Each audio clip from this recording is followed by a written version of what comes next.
of the experiments use virtual appliances from industry. Some use hardware on Genie, and we have been trying to install and deploy one, and you have seen the demo station unit on Genie. Yes, actually.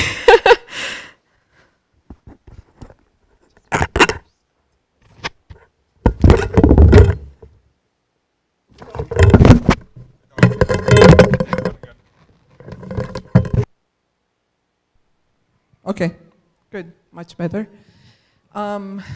We have a mini Genie in Genie, how to do OpenFlow based components management in Genie.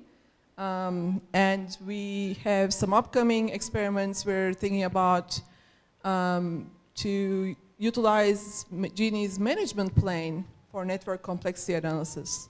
Since Genie is an experimental testbed, can we utilize the management plane traffic to actually research a network complexity index for it? The simple ones look like this, just very simple connectivity, and more complex ones, particularly with a virtual appliance, may look like this. So in this case, for example, we had a virtual appliance firewall. The firewall needed an out-of-band network and a data plane network of its own. So you can imagine those two planes were running on Genie as experimenter planes. So we set this up to measure traffic steering time for the service chaining. And should I go through the experiment description? No? A little bit. So the firewall was identifying the traffic, and based on the identified traffic, it was programming the forwarding elements so that the traffic would bypass the firewall using the forwarding rules on the forwarding elements. We measured how long it takes for us to identify the traffic, program the network so that firewall is not on the path of the of that application anymore. And you know, at the point when the traffic bypassed the firewall, we measured that duration. And this was a measurement done real time during the Genie demonstration. We were doing measurements and reporting the results. So what kind of resources do we use? Resource types, bare metal, VMs, virtual switch images, GIME images, aggregates. Which aggregates do we use? Any, all, that's available. So number of resources, it's variable, but I have seen 4 to 10 VMs, not astronomical numbers. Is there any correction from my students? I haven't seen anything larger than 10. Achieve desirable experiment topologies. I put the for inbox topology in here because it's kind of weird in a sense on Genie. Single multi-site, it doesn't matter for us really. Sometimes, oh, I'm sorry, I take it back. Sometimes we actually do that experiment on a single site to just get familiarized with the what we expect and then move it to multi-site. For the firewall example, a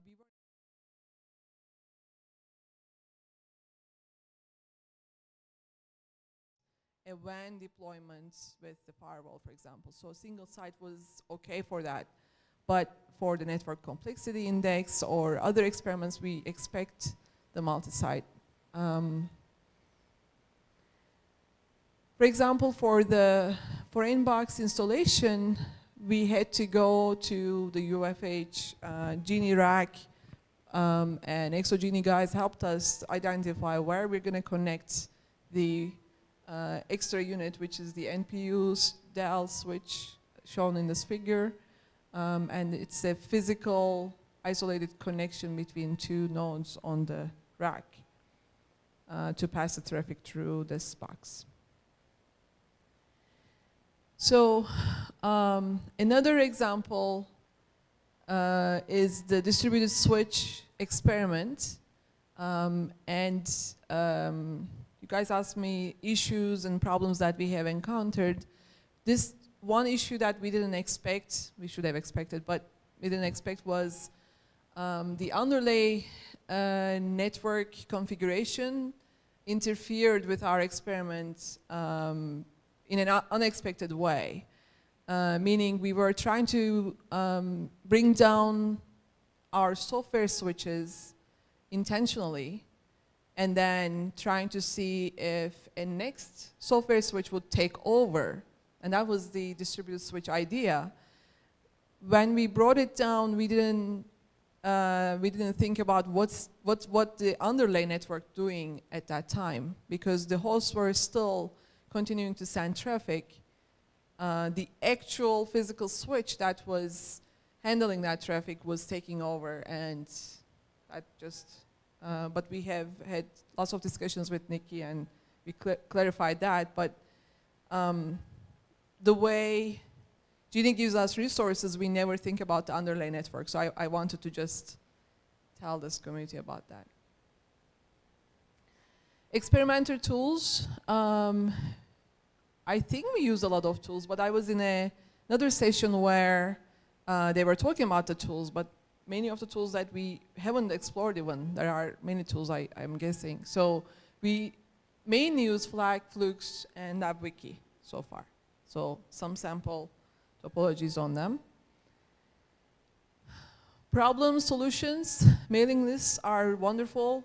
People are extremely responsive and nice. So we're just utilizing that. Tutorial VMs are great. Just starting from tutorial VM is a really good starting point.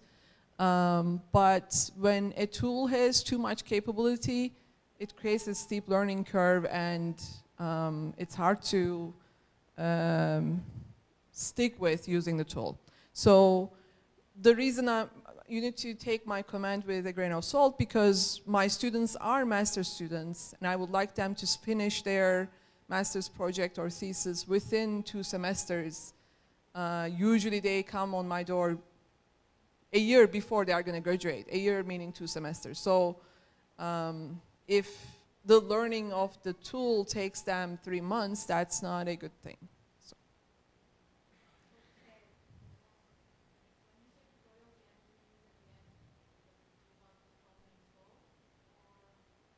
The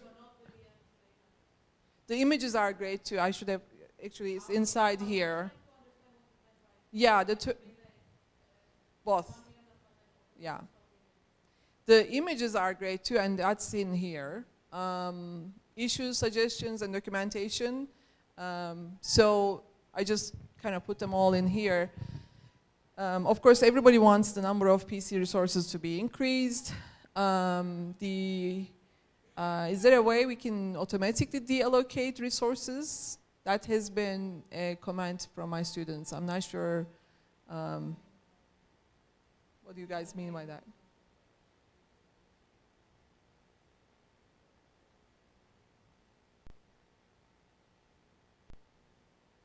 Oh, the expression is not what I meant, though.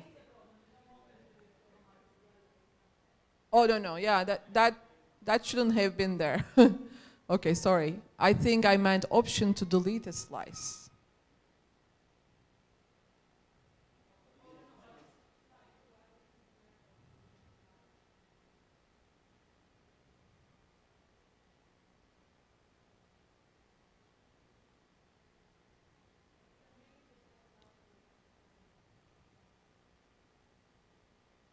Okay. Takes very long to sometimes load the slice, and that's the same experiment may not work on different racks resources. That's and then cannot update the same topology once it's created.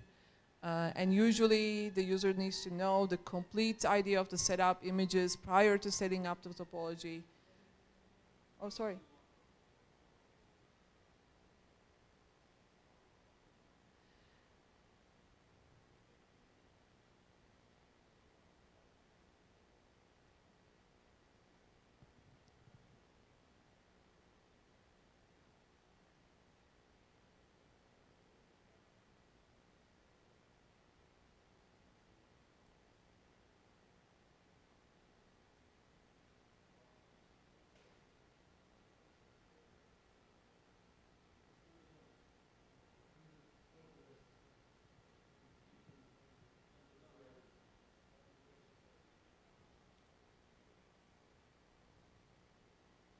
So 10 minutes for bare metal PC is normal. That's the consensus. Okay.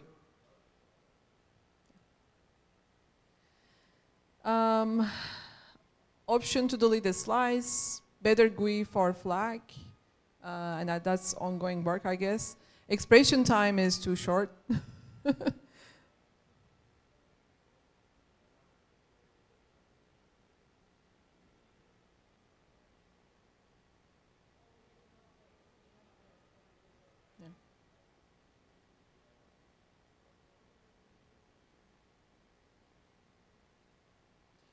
So can we have an option to select only the required rack we have in mind when loading the flag for the first time? That's another question that came.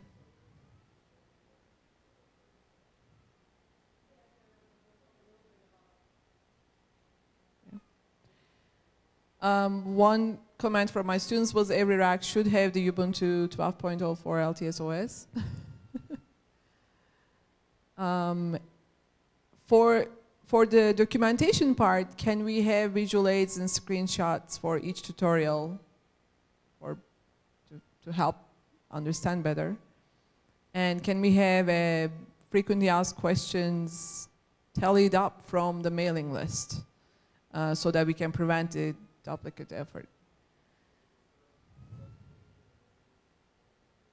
Yes, that's what we do. Yeah. Maybe it shouldn't be separate from the frequently asked, it should be separate from the mailing list. Maybe we should have a better way of tagging them, something. Because I don't think if we have another FAQ page, that will not be useful. It should be built into the mailing list somehow. Yeah, documentation of all the images used for each of these, and that documentation is really critical to be up to date with what it is currently, because sometimes we end up using the old image or old code or old something, and then it takes forever for the person responding to us to understand the problem too. So that's it. Any other questions?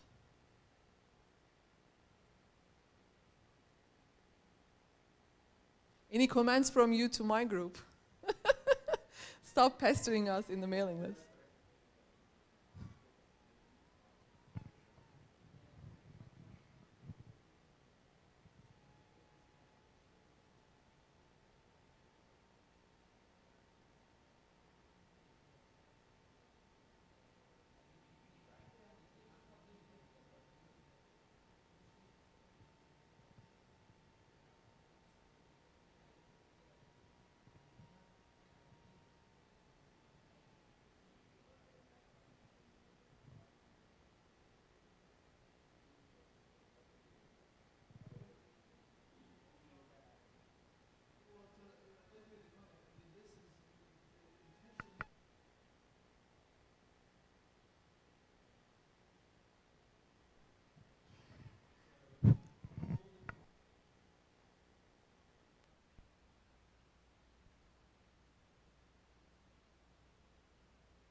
All right, my name is Paul Ruth, and I'm both an experimenter and a developer, so I can answer some of my own questions, but I probably produce more questions than everyone else.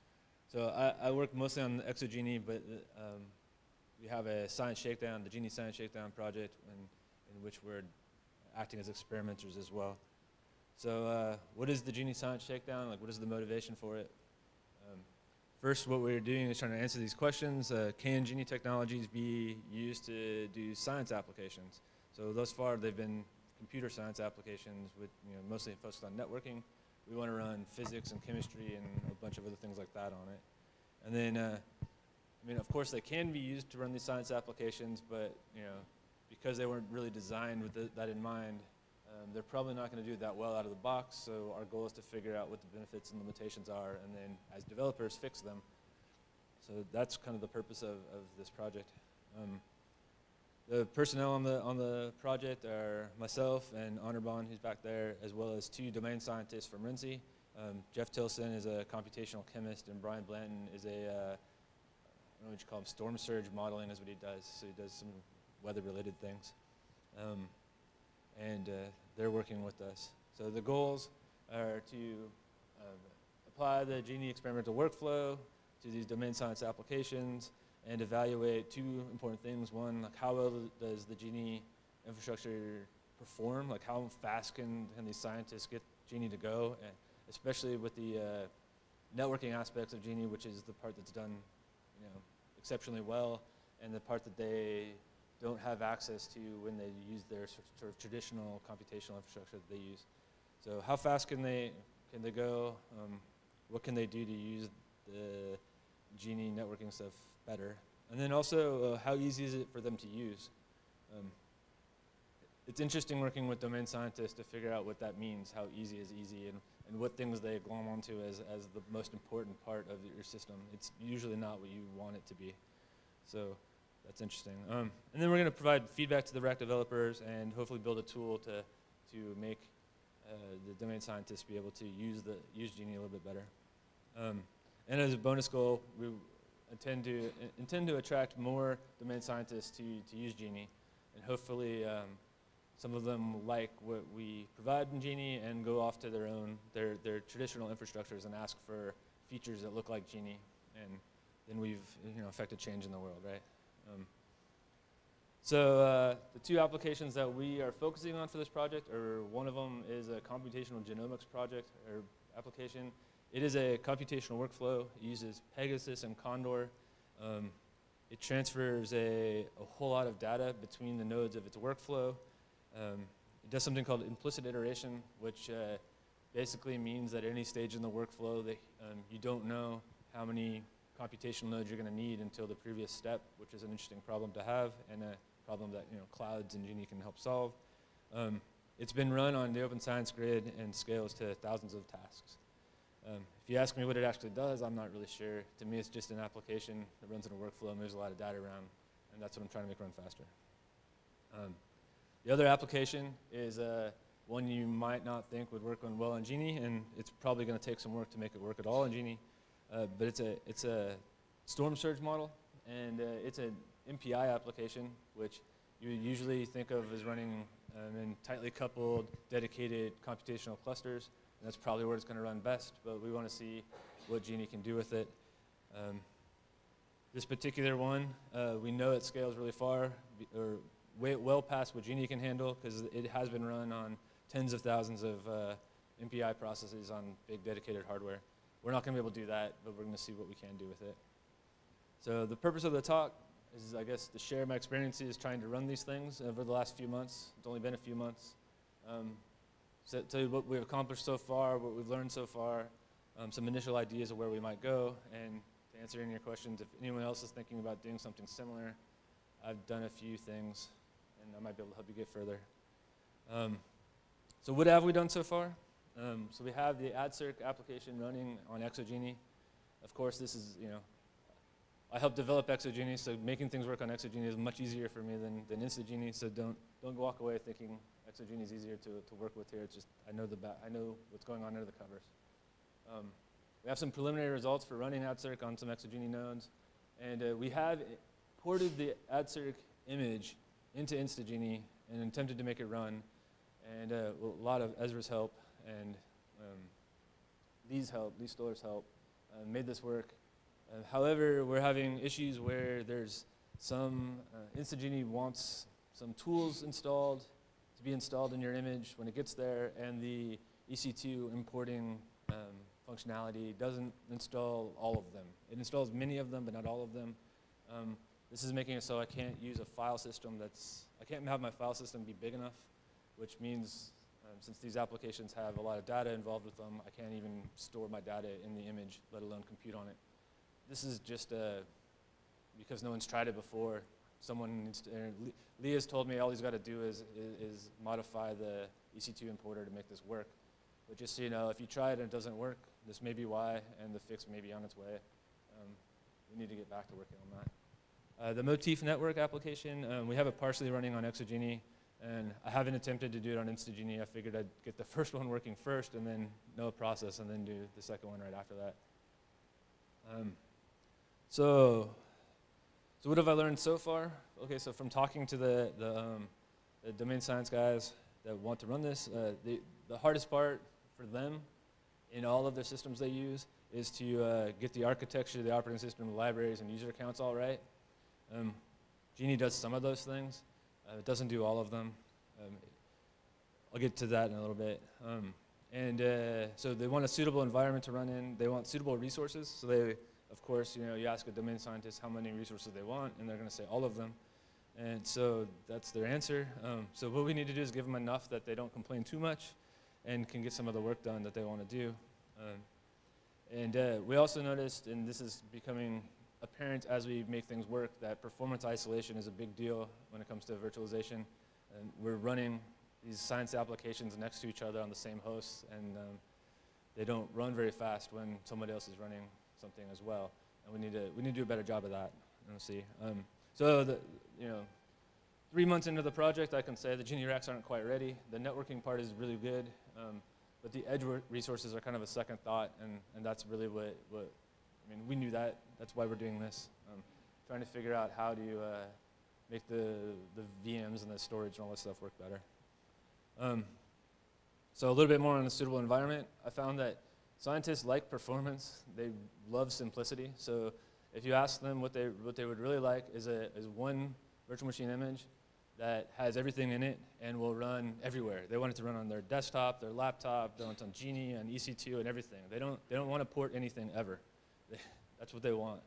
And I think if you ask them if they cared about that more than performance, they would say no, but I think they'd be lying because they're much happier when things work than when things work fast. So I think portable images is a really big deal, and that's what we're fighting with right now. Again, this is not really a Genie networking thing, but if we want the scientists to use this, that's what they're going to want. Importing custom images, so this is us trying to make it work. ExoGenie sort of assumes that your image is custom. In fact, the default images are really just my custom images that I point everyone to. So there's no idea of ExoGenie having an image. There's just a website that I set up that has my custom image that I tell you to use. So that's good, except there's no snapshot mechanism, so we get lots of problems with people trying to, like, oh, my VM has been up for a while, and we're trying to save it, and I did hours and hours and hours of work. How do I save it? You can't. I mean, the idea is that you're supposed to build your image and then push it out to ExoGenie. Should be able to do that on your desktop or laptop, but obviously this is something that users want, so maybe we need to address it. InstaGenie has exactly the opposite take on this. All the images are inside of InstaGenie. It's a little bit difficult to take your custom image and put it in there, which is another problem entirely. You can, once you start one of their images, you can save them as much as you want, as long as it fits in your directory. So that's great. So as long as that image, the base image, is something you want, and you can build on it, that works well. Now, if you have an image you've been working with somewhere else for a long time, it's pretty difficult to then move that into InstaGenie. And part of the reason why I'm taking that tact and trying to do it that way is one, because I already have images in ExoGenie that work, and two is because setting up this mechanism, this pipeline to do this is going to be valuable for lots of people. So if we can fight this battle and make it work, then that'll be good for everybody. InstaGenie does have this EC2 import mechanism, and it works. It doesn't do everything you want it to do yet. I think because there's only a couple people pushing the limits of it right now, and it'll get better. The other thing that we've come across as important is performance isolation. Subscription of CPU cores is a big deal. GENIConference claims that it doesn't oversubscribe cores, which in the actual algorithm for mapping virtual cores to real cores is absolutely true. However, virtual NICs and anything related to I/O also uses virtual cores. So the VMM itself is using CPU to handle all the other things it needs to handle. And so if we have a node that has 16 cores on it and we give out VMs such that there's 16 virtual cores, we have oversubscribed the cores. And as soon as somebody starts using their network interface, to the ability that we told them they could, and some of them use 10 gigabits of network, right? And that's, a significant amount. The actual calculations, the CPU starts slowing down, which is a big deal. So the very least, what we need to do is figure out when we create a VM for a user, and they have a certain number of virtual CPUs and a certain number of network cards and a certain bandwidth on those network cards and disks and so forth. Like, what did we allocate to them? Like, we just need to account for it at the very least. And at the most, what we should look into is try to find better virtualization techniques and mechanisms that reduce the overhead of all of the other stuff so that we can actually give out more cores, as many cores as we can. Right? InstaGenie, on the other hand, explicitly oversubscribes cores. It's part of the model. I think a lot of it is because the idea is to have lots of VMs and not worry so much about the performance. You can also do an InstaGenie, get a whole dedicated host with a virtual machine on it. Someone correct me if I'm wrong about any of this, but dedicated host. But that's a little bit wasteful, and it does work, but then you have just got a whole dedicated machine, and so I don't know if that's that's a solution, but it's a little bit wasteful. Again, I'll say I haven't tested too much on InstaGenie because I'm still working with trying to get the actual science images working well enough to use all the resources. But I can tell you that if I run them on the oversubscribed cores, they're going to run slow and they're going to run inconsistent because who knows who else is doing what at the same time as me. Storage is also a big deal. I haven't really done any of this with the science applications yet, but some other work I'm doing that applies here is important to maybe bring up. Is these science applications, a lot, especially the workflows, they tend to move around, bring in and process large amounts of data, produce large amounts of data, move this data around. You need to put that somewhere, so we're going to have probably pretty big disk space and hopefully very fast disk space, and we're going to have to worry about I/O performance isolation. So if you have two VMs on the same host that are both reading and writing a whole lot, they're going to be slowing each other down. So we need to have some way to, and I don't even know how to do this yet, is to allocate I/O bandwidth or I/O ops or something like this. And if we're going to have real science applications use this and get dedicated performance, right? Also, we need some way to access large data repositories. So in GENIConference, there's this idea of a stitch port, and I learned yesterday that InstaGenie has, or Genie in general has, a similar mechanism that I don't know how to use yet and don't know much about, but I'll learn about it. And we'll probably have to hook some of that up. So this is useful for if you have a large data store at your institute and you want to suck it into a slice and process it and then push it back out. We need mechanisms for this, and I haven't yet tested them, but they need to work well. Because I wanted to have some data in this, this is AdCirc runs that we ran last week. This is very, very, very premature. So it's just this is what we did, and it ran.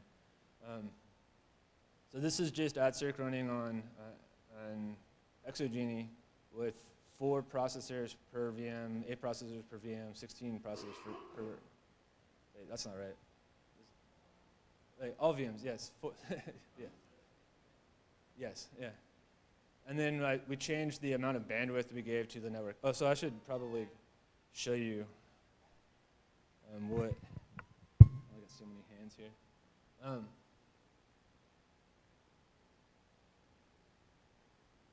okay, so this is actually, geez, that doesn't look good in that resolution. All right. This is actually what our slice looks like. This is the Flukes tool. We do this. We can do some of this with the regular Genie tools with FLAC. Now that Genie stitching works, I might be able to do even more. But this is what this is basically a cluster computer with a head node and in this case, that head node's on one of the racks, and then 4 worker nodes that are on another rack. And we've allocated a certain amount of bandwidth across that. I spelled interdomain wrong on the top, but that's okay. So, yeah. The way this works is it looks similar for either of the cases, where this would be like an MPI cluster that would be running MPI, or in the other case, it would be a Condor cluster running Condor with a workflow on top. What am I doing for time? Am I past time? Probably. I don't know. All right. So what we did here is we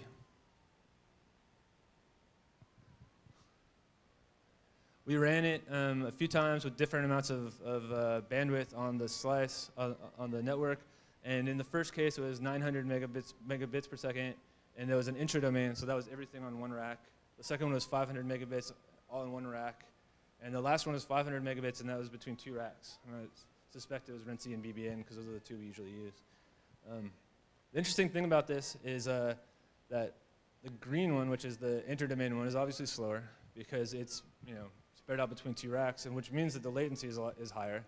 So in this particular case, obviously, the latency matters quite a bit, because this is an MPI job, which you usually don't want to run this way, but we did. But what's even also interesting is that going between 500 megabits per second and 900 megabits per second doesn't really change it much. And in fact, it's interesting is that if the faster network went slower. And one of the things I think happened there is that because the network was faster, it was using more CPU to push the network, which slowed the actual processing down. And because this is MPI and it's rather, it's synchronized pretty well. You have to have it synchronized in order to run fast.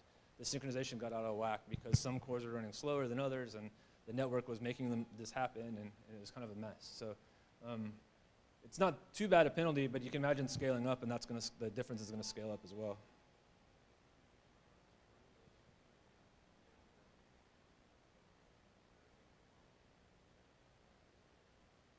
Yeah, what's kind of weird is that it sometimes happens that way, but it behaves really peculiarly. So if you have 2 VMs on the same host, they can talk very fast, but they also interfere with each other more. So the question, you get strange side effects that are going to be really hard to even figure out what's going on, which is why we need to figure out when we create a VM, how many resources, what amount of resources did we actually give to it, and can we isolate it from the other VMs? And I suspect we're going to find that we can't allocate near as many VMs as we previously had thought. So. And the other one here, which is interesting, we just ran Anirban actually ran this one on a whim, right? So he's like, I got a bunch of runs to do. Why don't I just run them all at the same time, right? They're just all on separate resources. Okay, so this is 2 runs. The blue one is 1 AdCirc cluster running AdCirc. The red one is 2 of them running on the same clusters. 3 of them? So he's saying 3 of them running. So in theory, they all have their own cores. They all have their own network provision. They all have their own everything. However, it runs about twice as slow if you run them all at the same time as if you run them individually. So they're obviously interfering with each other in a pretty significant way. And we need to figure out why and fix it. Final thoughts on what we found. Most of the problems are on the edges. The network stuff in Genie is done pretty well. CPU performance isolation is a big deal. Disk I/O is a big deal. We probably want to look into other network virtualization mechanisms, like SROV specifically, that will offload the network to the physical card, and that'll interfere with with the computation a lot less. So we're looking into that. And we need to focus on importing custom images, because that's what the scientists want if they want to get work done. Thanks. Any questions? Yes, they all do. We're not using them. We're not using SRV in them yet, but we have a dev rack that I've been figuring out how to do it, so that might come soon.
All right, looking good.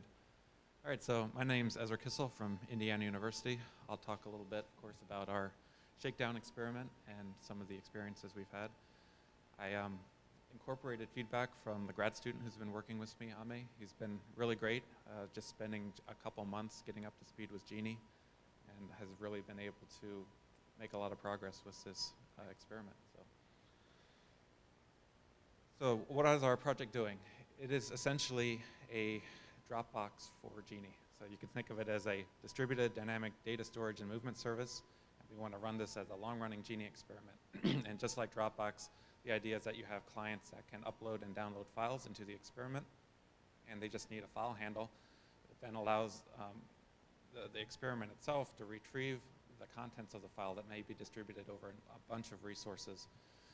And the key difference here, of course, is that we're running this in Genie, which means we have a lot more control over which resources we use, and we can do interesting techniques like optimizing how the transmission of file data from one part of the experiment to the other is actually performed, and to use some of the stitched links, high bandwidth layer 2 topologies that we can create, and hopefully some of the SDN capability as well to do dynamic network optimization. So a key feature of this experiment is to distribute object stores, or the keepers of the data, across many Genie aggregates, and then really affect this idea of dynamism through responsiveness to network measurement. So the whole experiment will be instrumented. We'll be able to collect information about the load on various aggregates and figure out what the current network resources are, and then have a centralized controller make decisions on how the data movement flows through the experiment as a whole. So what IDMS does, IDMS is short for Intelligent Data Movement Service. It's a collection of existing proven services that form the core components of the experiment that we're running. So we have an object store, which is based off the Acre IBP servers. These are collaborators from Vanderbilt that we've worked with for a long time, and their collaborators with University of Tennessee, who have provided this IBP server. It's a depot appliance that allows you to store allocations of a file and track the Xnode metadata about how that file is distributed throughout the collection of depots that you have in your experiment. What we're integrating the depot with is these other components that we've developed over the years in Genie, which is the Phoebus WAN acceleration appliance. Allows us to accelerate the performance of data movement operations across backbone links. We also have a network signaling agent called XSPD that allows us to interface with OpenFlow controllers and talk to the ION provisioning service directly. So it gives us some amount of dynamism in terms of how we can bring up network resources, and potentially with the OpenFlow resources we can bring up within the experiment. And then of course we have UNIS and INM instrumentation and measurement projects that have come out of our Gemini work, and this allows us again to instrument the entire experiment. And UNIS in particular, which is the Unified Network Information Service, it provides a global repository for all the topology and measurement information that we're collecting within the slice. And our new component that we're developing as part of this experiment is a data management service, or data manager service, that interfaces directly with UNIS and the INM components to figure out what kind of optimizations it can do in the network in terms of moving data from aggregates to aggregates. So overall, the goal here is to explore the limits of GENI resource allocation capabilities. How many of these depots can we bring up, and in what configurations can we bring them up? And based on the network feedback that we get from the running experiment, can we utilize the extensibility and the dynamic nature of GENI to bring up resources on the fly and have new resources become part of the experiment as it's running? So long-lived, bring in new resources, and hopefully allow opt-in users in the end to actually make use of this as a sort of a persistent service. So at this GEC19, we have made quite a bit of progress in a short time, I think. We have been able to generate these appliance images, as we call them, for both VMs that run on InstaGenie and ExoGenie. The ones that we've created so far for the object store, or the IBP server, as well as the Phoebus WAN acceleration appliance. As Paul mentioned, we've been working with doing the EC2 import so we can have a common image that works on different aggregate types. And that's really beneficial because we don't want to spend time building custom images that work on different virtualization types, different hardware types. Just want one image that runs our appliance, runs our services across all the different resources that we can think of in GENI. And more to come. We're going to package up more of our services and make them available as part of this project. What we've been able to do with these appliance images is load them on demand. So oftentimes, since we can't modify existing slices, we just go ahead and create new slices, bring up more resources, and they become discoverable via UNIS. And they automatically get placed into the resource pool. And then our data management service can find them and start using them to replicate files to. That was the key goal for this GEC.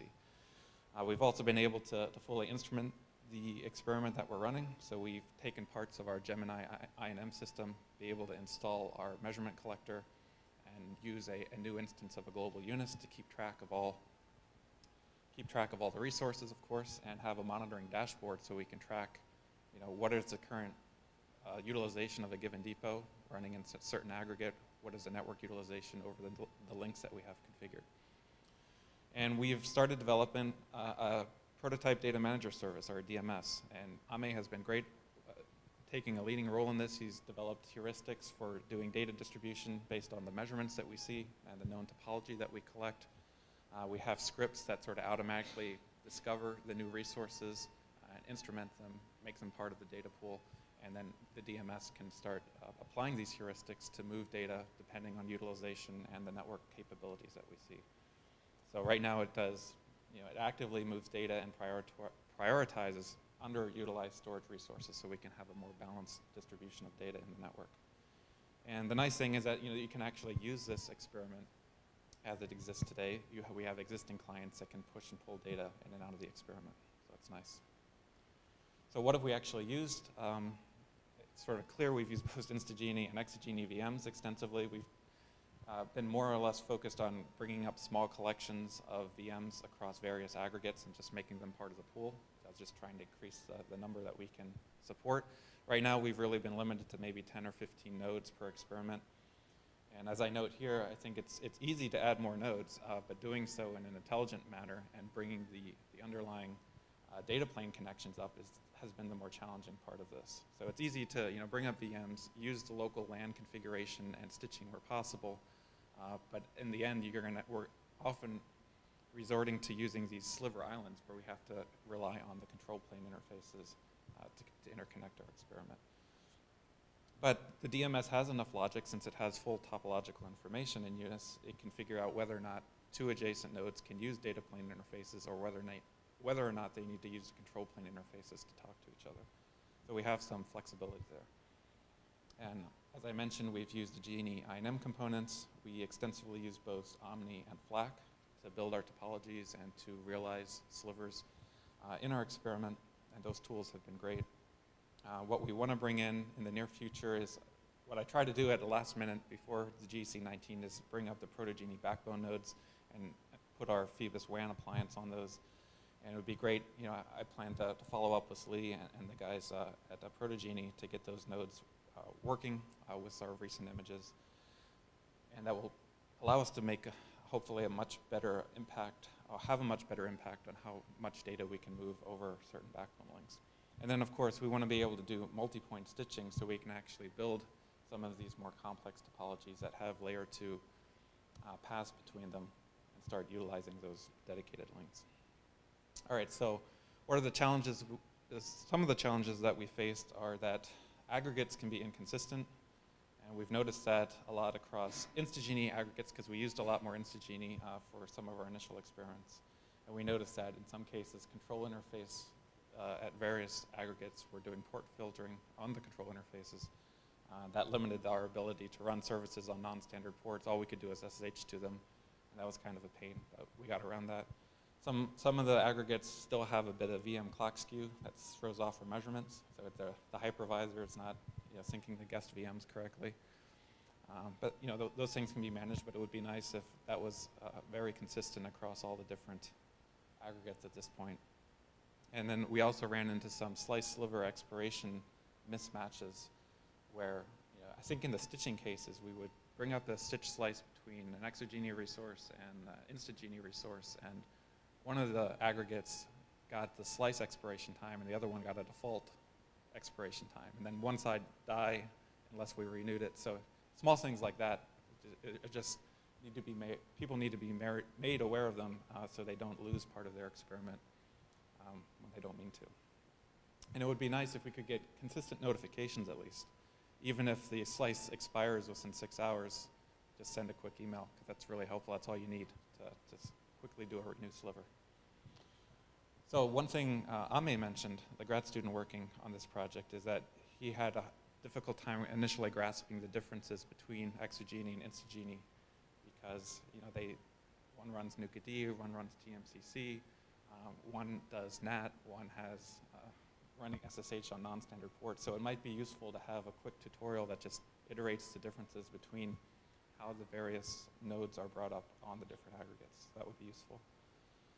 And I won't belabor the point about common image creation. Paul talked about it. It's something that I hope we can get working consistently and well in the near future. Of course, stitching capabilities. I mean, it's nice that we can do the stitcher. It'll be great when we'll be able to do more complex topologies, and especially mixed topologies. So in some cases, you might just have a GRE tunnel between InstaGenie racks, but you want to stitch to an ExoGenie rack. And right now, the stitcher does not like that combination, for instance, even though you're only really stitching the one part. So stuff like that would be great to have in the near future. And one other thing that has come up, at least in our use case, it would be nice if we had some kind of common library that allowed us to track and use allocated resources programmatically. So if there was like a development library, we could even think of it as part of Omni, that would just sort of track in memory where all your resources are and basically reify all the objects that are in the RSpecs already and just give you, you know, like a Python class for nodes, ports, links. And we've come close to that with what we've done with UNIS and the data management services. We basically query our topology store for all the information we know about our experiment. And then we have reified objects in memory, a Python library that allows us to do operations across all the different resources that we know about. And I know there have been efforts to do that. Go ahead. All right, perfect. Sounds good. Yeah, being able to do something like that where you can just do a for loop on an array of objects, that's perfect. All right, so not everything has been a challenge, and these are some of the input from Ame again. You know, he went through all the tutorials. He said they were really well written, a quick way to get started. but he noted that some were broken, some used outdated R specs. So it would be nice if those could be cleaned up so as not to take people on the wrong path. Sure.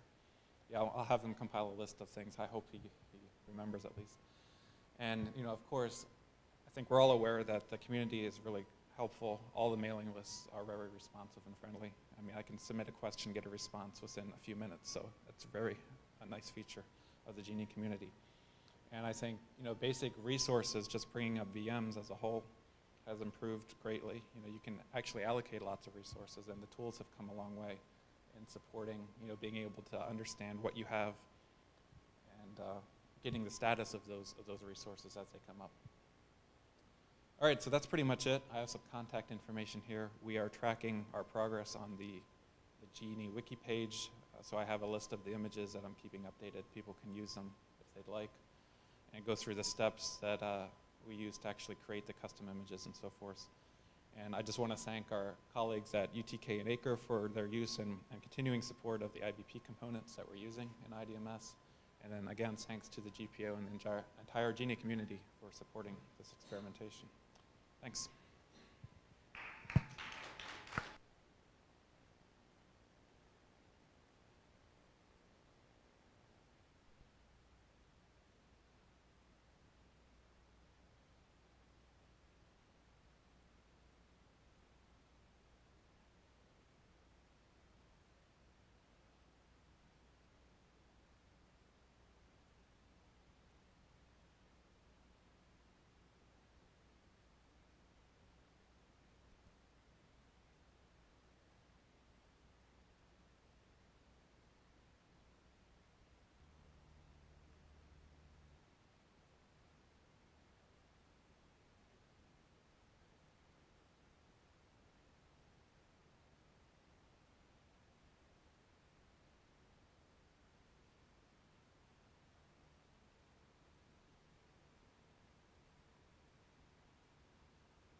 Good. Okay.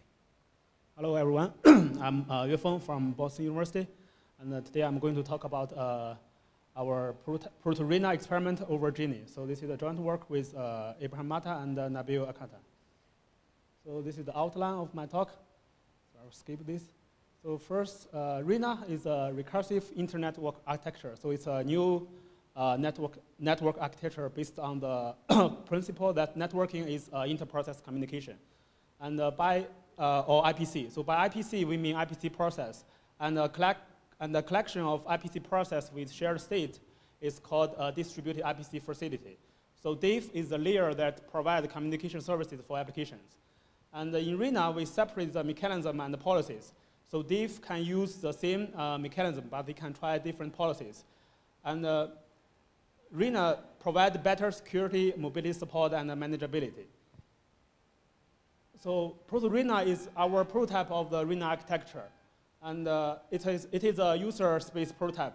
And it can be used as an experimental tool for non-IP applications or policies. And also it can be used as a teaching tool for networking and distributed classes. So right now, the current implementation of Proto-RENA has around 55,000 lines of Java code. And the code and the user manual are released last year. And the Proto-RENA is tested on our local campus network and also on the Genie testbed. So we also have done some preliminary cross-debugging with two other RENA prototypes. So Irati in Europe and Tria in Florida. So the Proto-RENA is still in progress, so the more components are continually being added. So in Proto-RENA, we have a RENA node. So RENA node is a host where application process and IPC process reside. So application process talk to other application process using the IPC API provided by the underlying diff. So recursively, an IPC process at n-level diff uses services provided by n-1 level diff. And in the current implementation, we're using TCP connections to simulate the physical connectivity at diff 0. and the shim layer is responsible to provide to emulate the physical connectivity.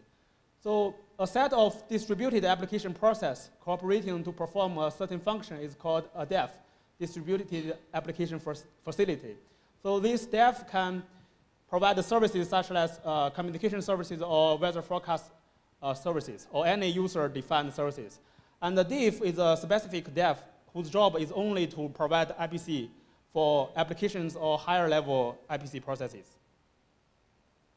So Proto-RENA provides the APIs for users and developers to run either to write their own applications or contribute to our prototype by adding more policies. So this is a component of IPC process which is a member of the diff. So IPC process through the IPC API to provide communication services for applications. So yeah. So as an example of our Proto-RENA experiment, I will talk about the details of our demo at this GEC. So as I mentioned, so RENA separates the mechanism and the policies. So diff or the diff layer can repeat it over different scopes. And each diff with a certain scope can have different policies. So our goal is to try different diff topologies and different routing policies on a network with the same physical connectivity. So the GENI tools we used for our experiment is GENIPortal and SSH. So to run our Proto-RENA experiment, so we first reserve VMs through the GENIPortal. And as I mentioned before, we use TCP connection between VMs to emulate the physical connectivity between each RENA node. And after we got the VMs, we SSH to each VM, install the Java environment, upload our Proto-RENA code, and then run our RENA node process. So each RENA node will generate a log file. So we will get the log file from the VMs and analyze the log files and visualize the result. So for the demo, we use 21 VMs. So this is a physical connectivity. And this is the resources shown in flag. So all the VMs are from NYU aggregate. So we tried two diff settings for our experiment. So basically, in the demo, so we will have one application on node 1, which is here, and application 2 on node 11. So application 2 wants a connection to application 1, and we will build the underlying diff to provide the communication services for them. So in the one-level diff topologies, we have one large diff, which consists of 20 IPC processes. So basically, each VMs have a RENA node running on it, and each RENA node has an IPC process belong to this diff. So the connection between application 2 to application 1 will be mapped to a flow from IPC 11 to IPC 1 in the underlying diff. So in the beginning, the connection will be mapped to the upper path, which is shown by the green line. And if we filled the node 3, and because each diff is doing their routing separately, so after routing information converged in the underlying diff, the connection between application 2 to application 1 will be mapped to another path, which is shown in the lower path. So in the diff, we are using the link state routing, and the link state routing information is updated every 5 seconds. So in the second topology, we tried a 2-level diff topology. So we have 4 level 0 diff. So each diff consists of 6 IPC, belongs to 6 RENA node. And for connection between application 2 to application 1, we have a level 1 diff, which consists of 4 IPC processes. So the connection between application 2 to application 1 will be mapped to the upper path in diff 5 in level 1. So similar to the first settings, if node 3 filled, so the link between IPC 28 to IPC 25 will go down. And since diff 5 also have their own routing, so the path from application 2 to application 1 will be mapped to another path. So each link in higher level diff is supported by a flow in the underlying lower diff. So basically, this link is supported by this diff. So in level 0 diff, we have the link state routing information updated every 5 seconds. And for the level 1 diff, the link state routing information is updated every 2 seconds. So the experiment results show that with the 2-level diff setting, we can achieve faster path recovery. We can see the period here is shorter than the first one. And also, the 2-level diff setting will have less overhead, less routing overhead at every node. So our experiments of using Genie here. So first we write our own bash and MATLAB script to install the Java environment, to upload the RENA code, to start or stop certain processes on different VMs, and download log files from different VMs. And once we have the log files, we analyze them and visualize the result. So either online or offline, either live or offline. So we just learned that maybe LabWiki can be used to achieve some of these tasks. And we are trying to learn more about this LabWiki. So one problem with our experiment is because we are trying to do large-scale experiments. So we find that reserving a slice with many VMs is not always successful. And also, since we have to debug the process on different VMs, so basically we need a terminal for each VM. But if we have too many nodes, we will need too many terminals, which is a mess for us. So our suggestions is maybe to integrate this task into the flag. So basically, if the flag could allow us to, let's say, select some of the node we have and upload this file to a certain node, and also or run or stop a process on certain nodes, and also show, basically in the flag GUI to show the different terminals for different VMs. And also it would be better the flag could visualize the result. So one thing we want is, I will show an example of our experiment is, we have a MATLAB script and bash script to get the result from the VMs. Oh, so.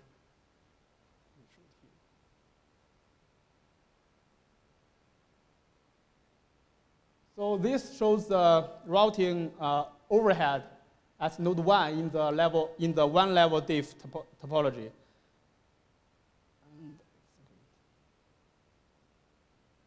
And this shows the routing overhead at 2-level diff settings. So right now, it seems that Genie doesn't support this kind of live visualization of the experiment.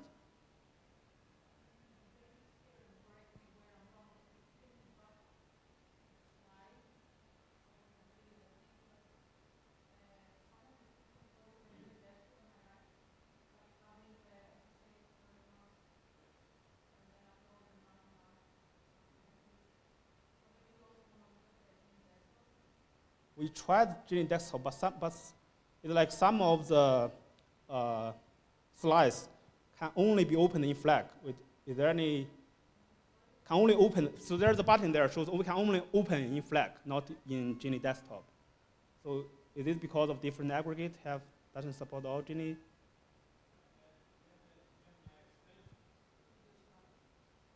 So on the Genie desktop, once we log in, I will see all the slices I had. Then some of the slides, there's only a button there. Okay, it can show in Genie desktop, but there's others only show in flag.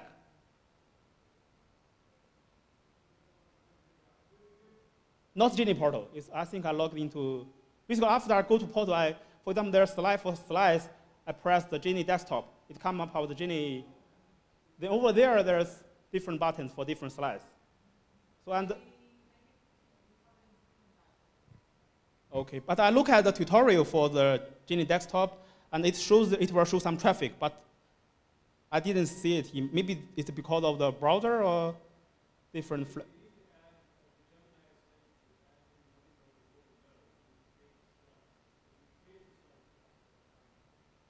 Okay.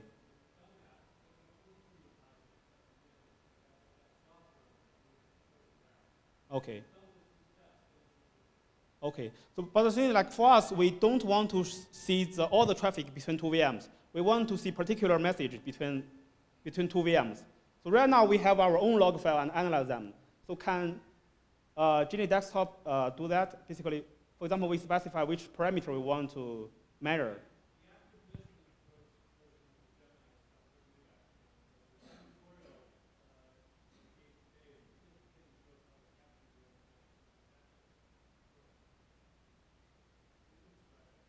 Okay.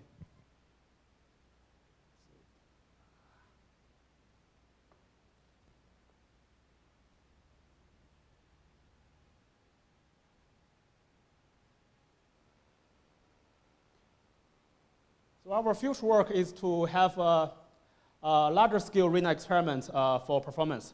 So we are planning to have, in the next GEC, we are trying to have a slice with 50 VMs to test the performance of our RENA architecture. And also we want to have our experiment over multi-aggregate. The first thing we want to try is over GRE tunnel, then try to using the VLAN circuits. So also, in the future, we want to have our proto-RENA running on a long-lived slice. So let the researchers or educators opt in and experiment with different policies. So to try to use the advantage of our RENA architecture. So, yeah. Thank you.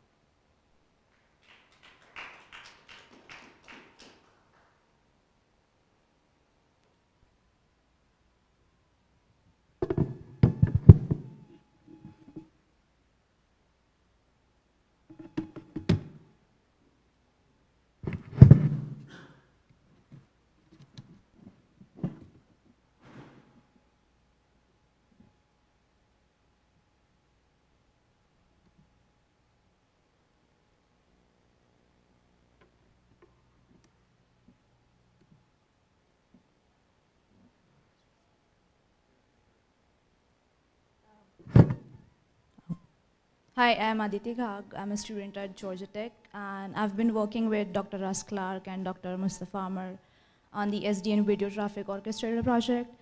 So I've been notorious for sending out too many emails to the Genie support team, so I really apologize for that if I made your lives miserable. So we have been exploring SDN-based traffic engineering solutions for video flows. And our high-level goal was to compare current architectures with SDN architectures. So we mainly had two test setups, a layer 2 topology and layer 3 topologies. Both the topologies had geographically dispersed nodes, and there were multiple paths between all the nodes. An important requirement for our experiment was to have an identical sketch for both the topologies.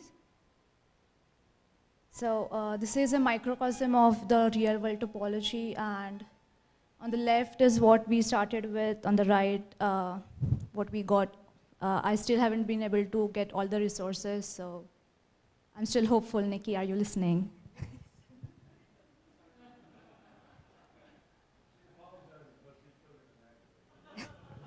Exactly. So I mainly used Flag to reserve layer 3 topology and Stitcher to reserve layer 2 topology resources. We used Zen VMs with Ubuntu for the layer 3 topology, and then Zen VMs with OVS for the layer 2. I used around 9 to 10 InstaGenie racks for the layer 3 topology, and since there weren't many stitching sites available, I had to replicate some of the aggregate managers for the layer 2 topology. So these are some of the issues that I had. On many occasions, I lost some of the VMs in my topology, and I had to restart. I had to re-reserve the entire topology from scratch. The main issue was there aren't many stitching sites available. So currently, if I remember correctly, there are 12 stitching sites available. But I guess the list includes replicated aggregate managers. So it would be nice to have stitching sites at different geographic locations. On many occasions, I lost virtual machines during the reserved period, so before the expiration date, and this was mainly for the Utah IG resources. So on a couple of occasions, they were able to salvage my resources, but on many occasions, the VMs were just disappeared.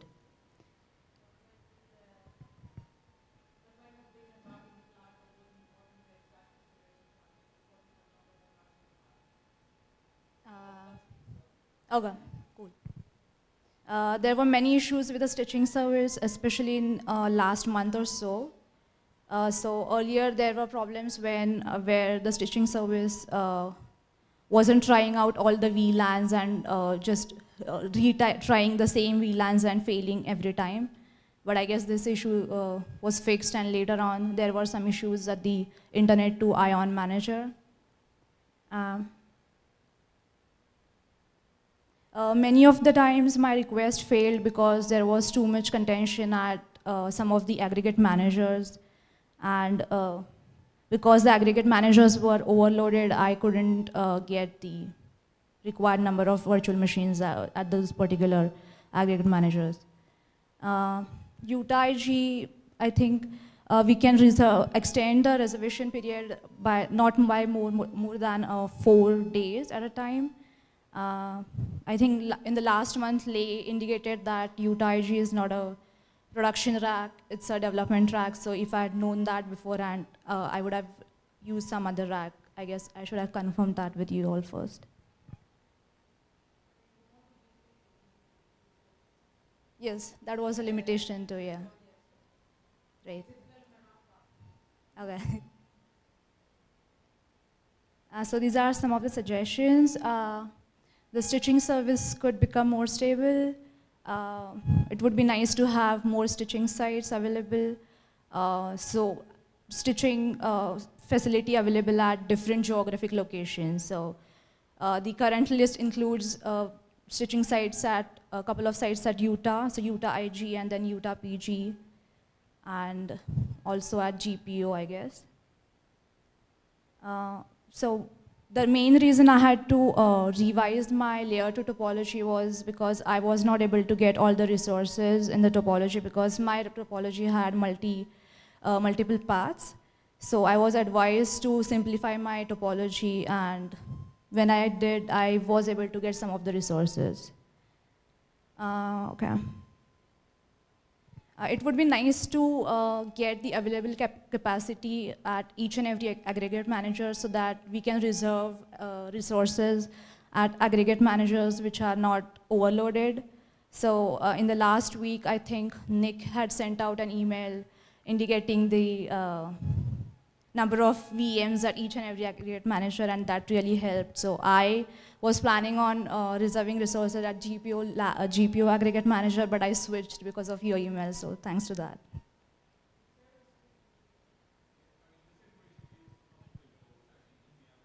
Oh, okay. Okay, I didn't know that.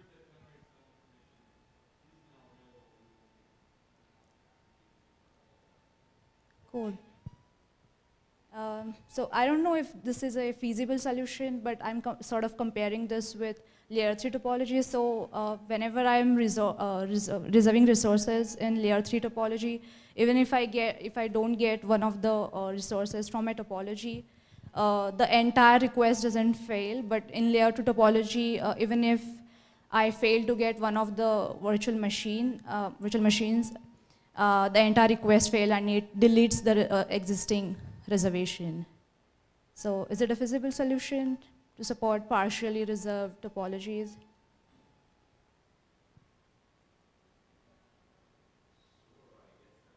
Oh, well.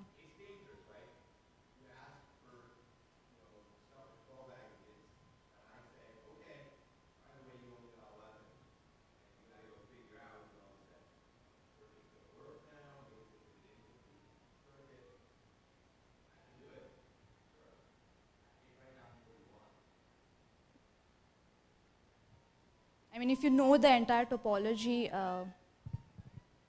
if you just figure out if all the nodes are connected, you could probably support partial reservation, right?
very different scenarios.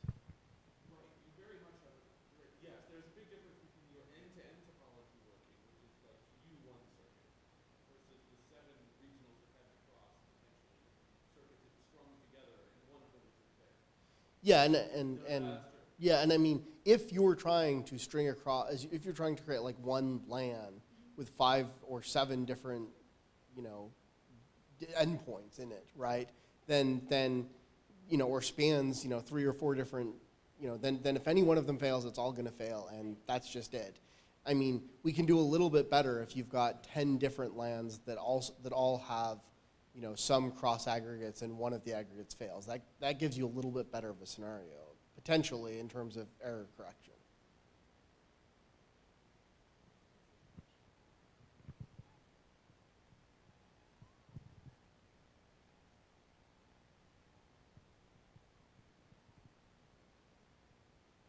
So despite all the issues, I was able to make progress because I had great support from the GENI support team.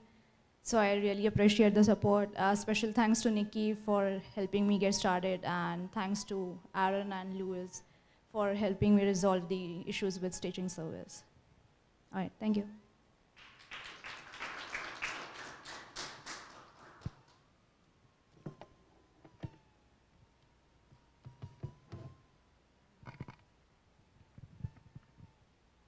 And by the way, I think the stitching service, the people that implement the stitching service also thank you, because the RSpec you gave us is actually now part of the standard testing. And it helped us fix a lot of the bugs there, so. Okay, so now I have a few slides. Oh, okay, I didn't need this. That talks a little bit about what is new from the last GEC.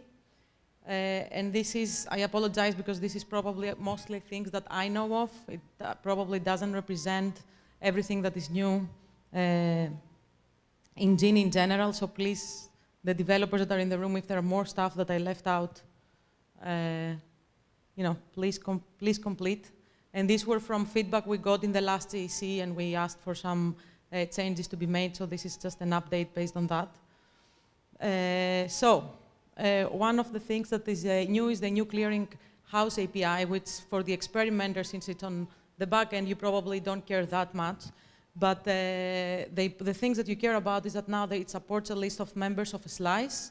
So you can do stuff like directly create a sliver, and that will add all the members of your slice, and that can be used by other tools. So this was previously supported by the portal only, and now it's also supported by Omni. I'm going to talk about this later. And then every tool can use this functionality in order to create multi-user slices. And actually, it provides support for tools to report which AMs are used.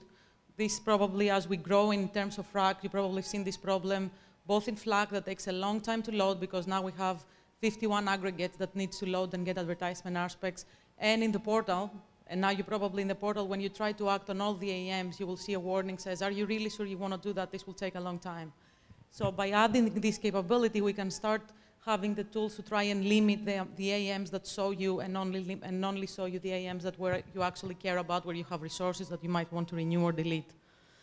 There have also been some API enhancements since last time. So one of the things that we added was to be able to have an update of your sliver in the sense of the users that have access to it. This is especially useful for long-lived sliver and services when you have new people joining a project and you want to give them access to the resources that you already have. This was implemented with Perform Operation Action, which is MAPI v3 action, but it's supported in aggregates that support MAPI v2. This is available through Omni now, so you can use Omni to add users to your existing slices.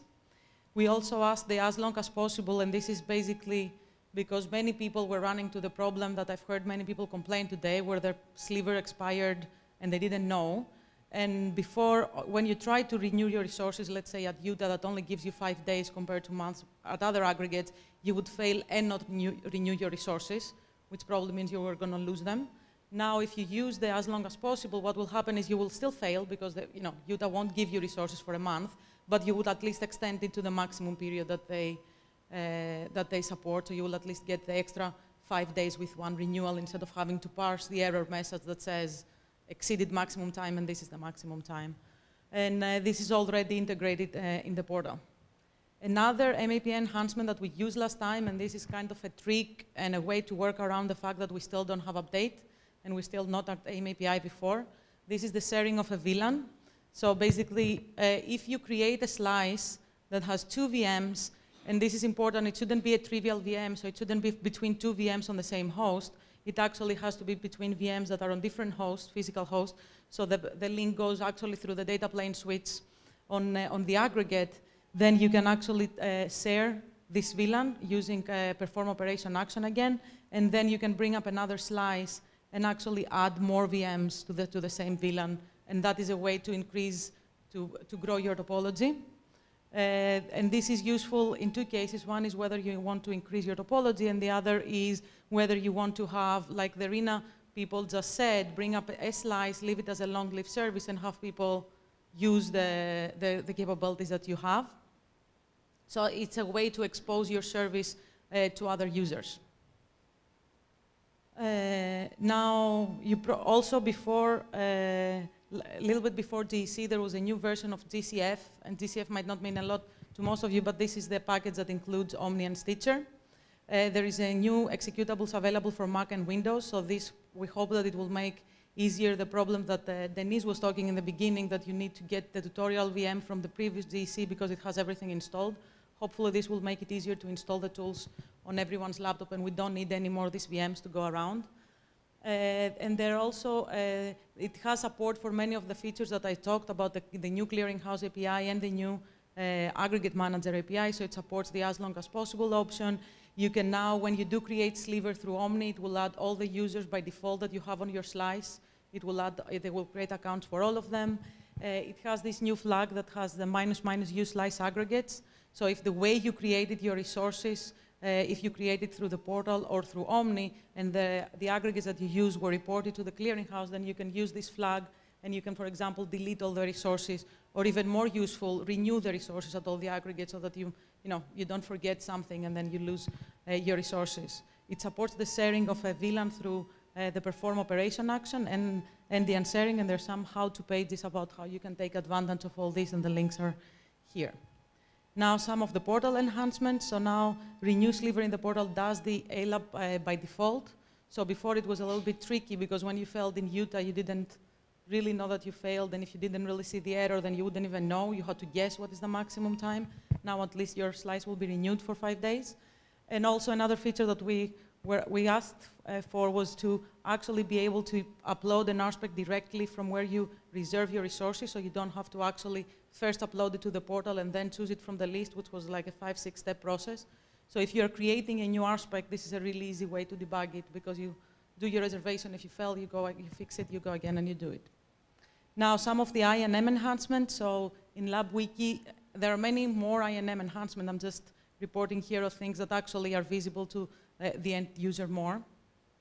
So in LabWiki, there is support for long-lived slices. You can start, log out, log in, and keep seeing your graph. In Genie Desktop, you have more visibility into the active probes.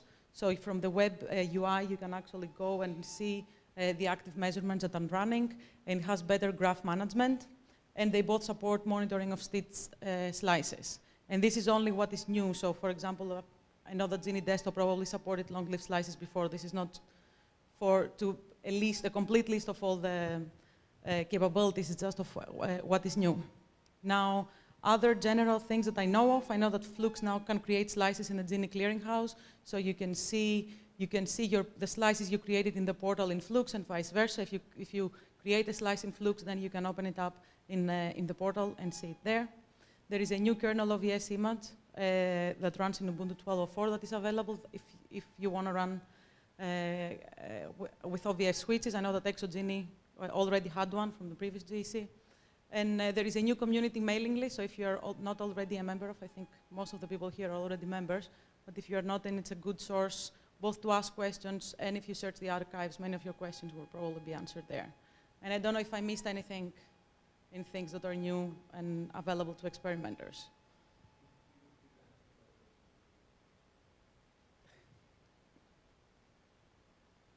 So I just, we have yes, we do have a few minutes for discussion.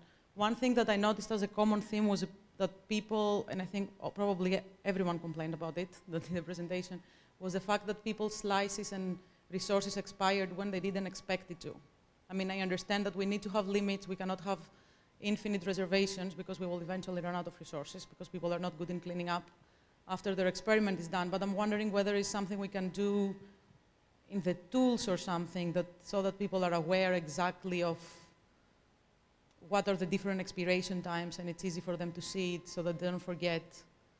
And they know that different slivers do have different expiration times. So I don't really know. And I think, for example, many of the complaints we heard, it was people tripping over a flag bug that was fixed, that was reporting the wrong expiration time, and then they were losing their resources. But I don't know. I think it will be very useful if we could somehow make it so that people can get like a summary in the end after you do your reservation that has big letters or emails. I know, for example, that an Genie sent you emails before things expire.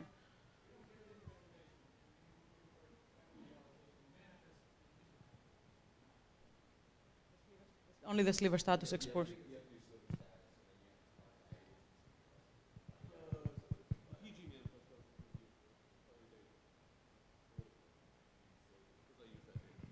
The PG manifest does include the expiration date. The expires date. Yeah, but it's not standard. Overall, that's for all the slivers. It's not a per sliver thing. That's for all the slivers yes, as an that's true. aggregate. And that, yeah. It's consistent though now, right? Right, yeah. But there's this annoying thing that I've noticed that I think might help. I mean, aside from tools, I'm throwing them on the bucket, it's making a list here. I'm airing grievances as best as full outside, so good. It appears to me, and maybe this is a bug or something else, but like we don't tend to send email if you never renew your sliver. So if I renew my sliver and thus it's longer than like 24 hours, then it will send me email PG before I have when my 24 hours before it expires. But the initial one, it will never send me an email before it's going to expire. And I think that is the thing that most surprises people because they don't know that they needed to renew it because it was super short to start with. Yeah. So there's no, Zim is trying to say something from. So there's no like 1 hour notice.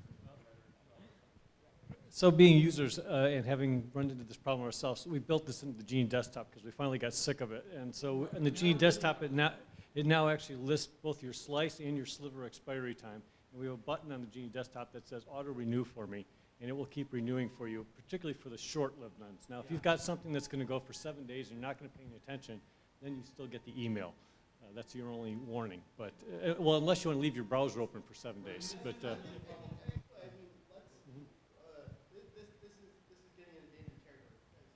On the one hand, I definitely agree that we need better reporting and custom emails, and we might, do like an equivalent to Emulab spam, where you just get an email every time you create a slice or a sliver. But us tool makers should never ever make an auto renew button, because the whole point of this whole process is to force user input in order to maintain the things that they care about. And if the user is not going to provide input on an ongoing basis, we should make sure that their resources get collected. It doesn't auto-renew.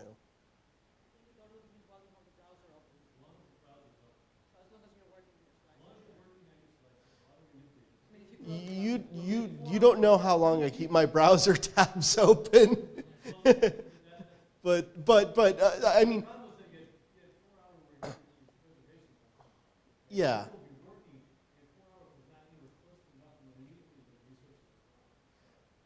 Yeah, and I mean, inside the browser tools, having more notifications is important. And I mean, we explicitly, thought, with the idea that you have 4 hours, but informing them at the very beginning that they have 4 hours, and if they want more, they're going to need it, I think is important.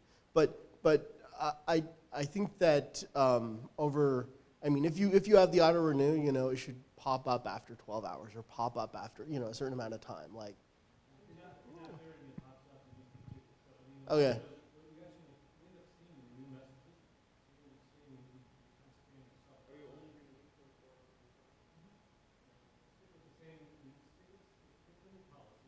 Yeah.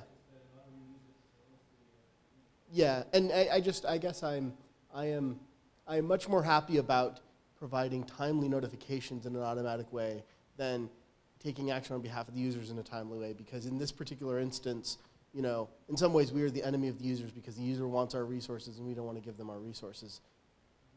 So. Why not? Because, yeah, exactly. I mean, not that if a user is using the resources actively, obviously we want them to have them. We want to, if we make it too easy for the user, you know, the reason we have these policies in the first place is to try to make it so that the user is not getting something that lasts forever by default.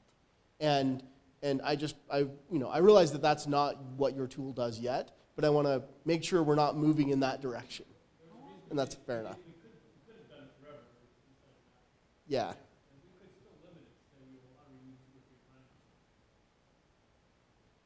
How often will Vivic Pi have to renew the coding slice? In the current policies, every 5 days. But the problem is that the originally they might get 3 hours. Yeah, it starts out with 4 hours. You can immediately renew it for up to 5 days. So wait a minute. In the current policy. 24/7 service. That's the long-lived Well, slices discussion. yeah, so the long-lived slices discussion is different. But also put this aside. If you're running a 24/7 service and you can't bother to write yourself a little script that renews it, then too bad. I mean, like, come on. I wouldn't go that far, but It's not that bad. Your computer might fail. You might lose connectivity to the internet.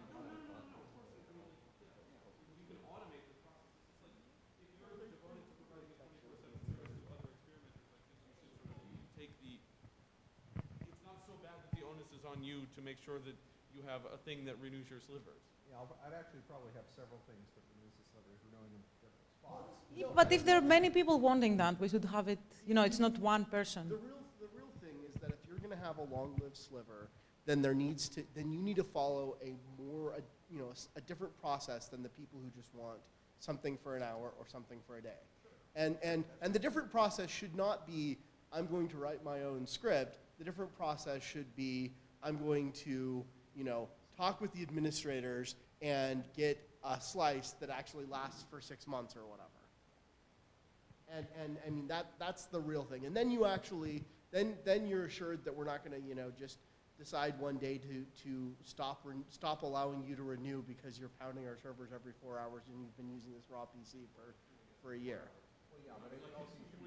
But you see what I mean. Like, that's the real process for having a real long-lived sliver. Is that we need to have, and maybe we need to formalize this more, a long-lived sliver process, not a cron job process. 2 different kinds of processes. Okay, sorry. No, that's fine.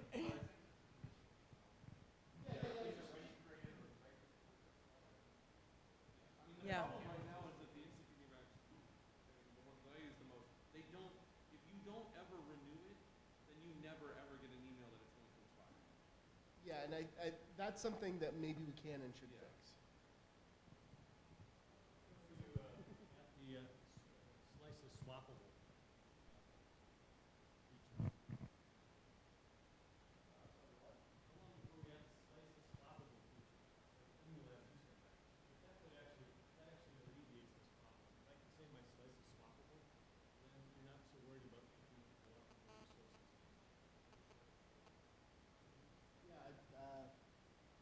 I don't know.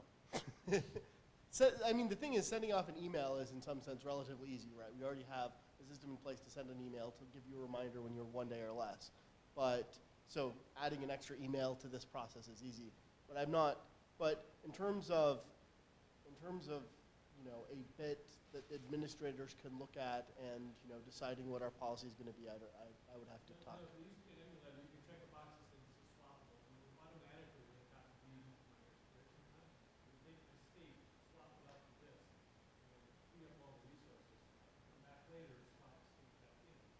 Well, stateful swap out is a very tricky problem in general.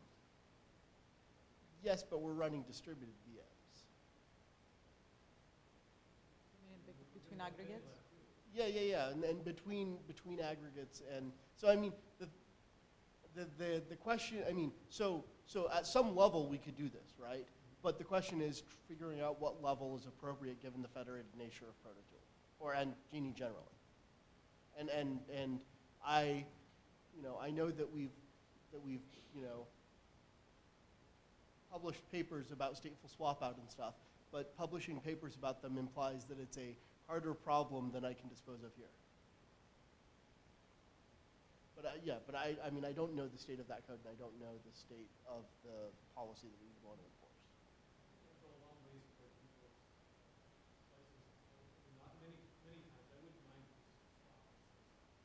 Yeah. Really nothing's going on flying across the network. Actively using the experiment. I don't have to log in and reload all this software and start everything back. So if everything's swapped out, the software stays back in, I can start up. Yeah, and I mean, yeah, it is. Use that for everything. Okay. But I mean, that's something that I think we can look at. Yeah. Well, I mean, on the one hand, yes, having permanent state forever is a bad thing, and we don't want to necessarily promise that. On the other hand, it's a hell of a lot cheaper to store a disk image than it is to have a running VM. Yeah, so this is a reasonable trade-off, I think, or potentially reasonable. I'm not willing to commit.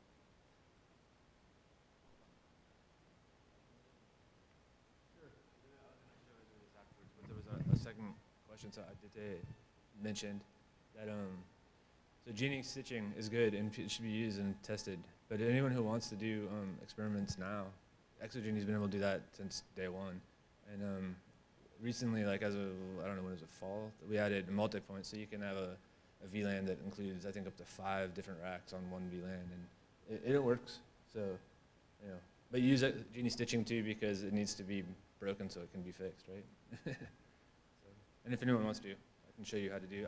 I don't. It seemed that Ezra didn't know about the multi-point part.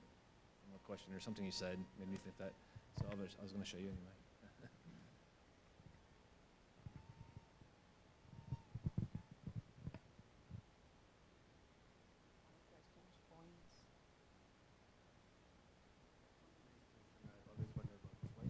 Why can you not delete a slice? I know the answer. Why? Because you might have resources in different aggregate managers that then will become slice heads. So that can happen today when my slice No, Yeah, because because your you're- slivers cannot have a Right, larger right. expiration than your slice. Well, if you delete it before its expiration, you might leave resources behind.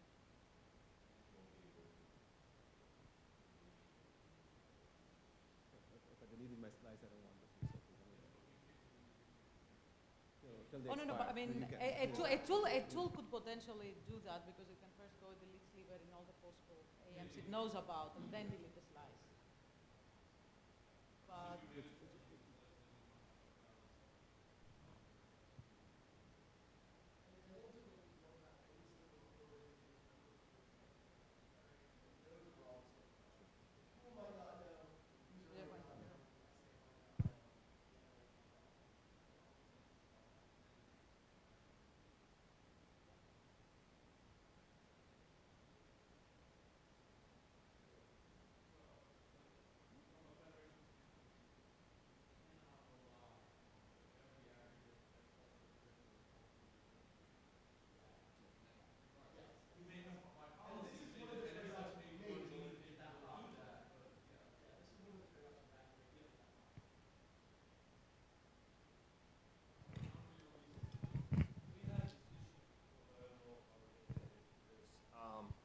We reserve resources, and the next morning the resources are there, but the stitcher is down, like the link, the stitcher. So we still can log into the resources, but we cannot ping. And they were working fine the previous day.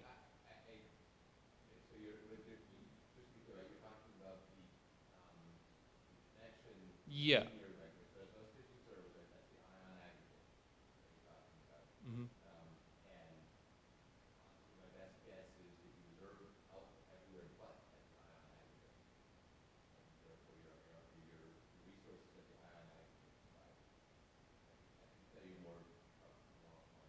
Okay.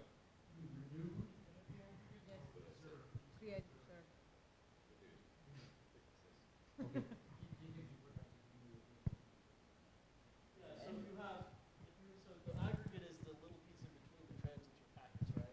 So you have to actually, when you renew resources, you have to not just renew the endpoints, you have to renew in the middle as well. And if the middle goes away, then that's why you can't ping. And I think the more we have tools that do this automating thing where the user didn't actively necessarily ask resources somewhere, but it just got them, that's why I think a way of reporting expiration everywhere where you have stuff might be kind of useful. Like, so because I mean, it's just one of the most common questions is like, I cannot log in, I cannot ping, and then it's like, oh, did you check your resources are there? Now with the use.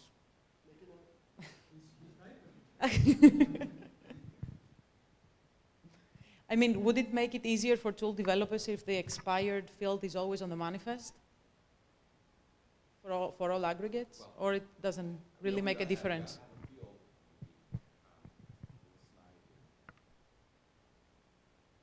Method in the API that for every sliver it reports your expiration.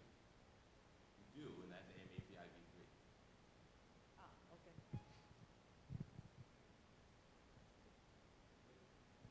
So we could do something in the tool that goes and follows through all your aggregates. Have to keep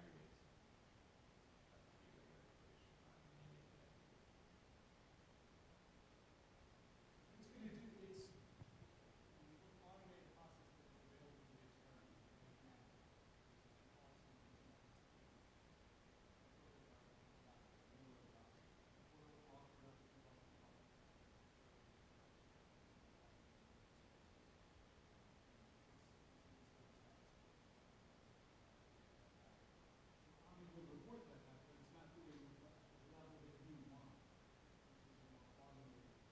Yes, like I think it's more of a usability. It's more of a usability question, and not whether the functionality is there.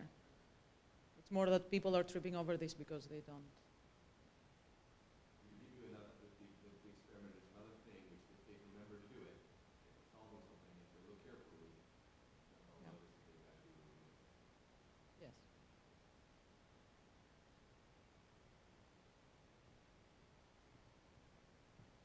Other questions?